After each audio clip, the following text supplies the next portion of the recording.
عد نفسنا في مقطع. روسيا أطلقت تجربة صاروخية كبيرة وصواريخ عابرة القارات. شوفوا على تجربة. أعلن مصدر في البحرية الروسية عن نجاح تجربة إطلاق جديدة لصاروخ بولافا الباليستي العابر للقارات. وقال مصدر عسكري في الجيش الروسي إن بولافا أطلق فجر اليوم من الغواصة الذرية ديمتري دونسكاي من البحر الأبيض شمال روسيا، وأصاب هدفه في منطقة كامتشاتكا في الشرق الأقصى الروسي.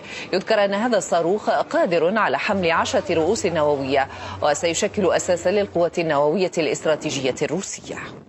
المهم هذا في روسيا، واحنا العرب ما شاء الله علينا، واحنا عندنا تجارب وسبقنا العالم ونتحتم. هذا ايش هذا صارخ عابرة القارات والمدري ايش، والله يطلع على الفضاء ولا. احنا عندنا ايضا تجارب نشوف.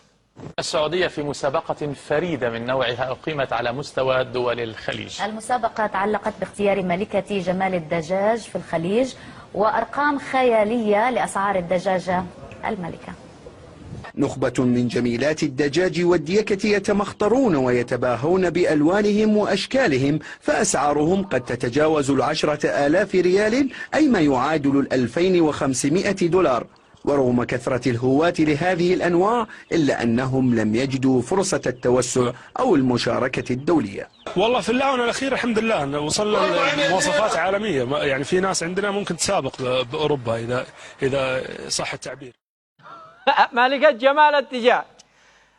العالم وصل للفضاء والصواريخ والمدرعات، واحنا ملكة جمال الدجاج، ملكة جمال الناقة، ملكة جمال العنزة، وهكذا جالسين نلاحق لنا الدجاج طول أعمارنا. العالم بيلاحق الكواكب والمجرات والحداثة والتكنولوجيا، احنا جالسين بين الدجاج. يا عرب يا مسلمين